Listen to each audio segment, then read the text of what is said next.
ماه نور و رحمت و غفران کجا هستی؟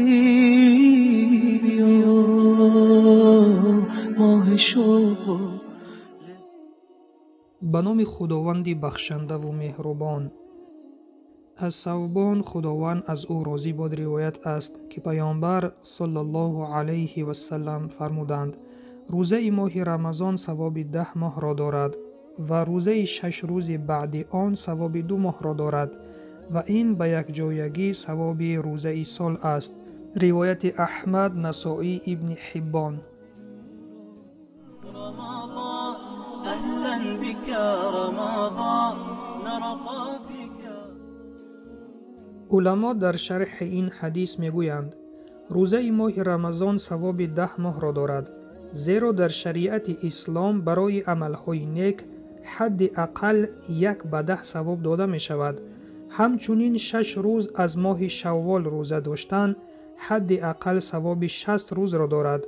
از این رو انسانی که ماه رمضان را با اخلاص روزه می دارد و بعد از آن 6 روز ماه شوال را روزه می گیرد با اذن خدا ثواب 1 ساله را نائل می شود. رمضان أهلا بك رمضان نرقى بك. برادر و خواهر ایمانیم، از مضمون این حدیث به ما معلوم گشت که کدام مسلمانی که با اخلاص ماه شریف رمضان را روزه می گیرد و بعد از آن 6 روز از ماه شوال روزه می گیرد ثواب 1 ساله را نائل می شود. پس خوش به حال آن شخصانی که این عمل را اجرا می کنند.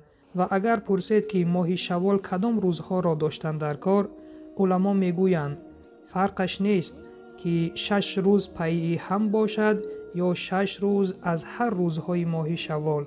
خلاصه همین که 6 روز از ماه شوال باشد. می توانید این 6 روز را بعد از رمضان پی هم دارید. اینچنین می توانید روزهای دوشنبه و پنجشنبه از ماه شوال را روزه گیرید. پس این فرصت را از دست ندهیم.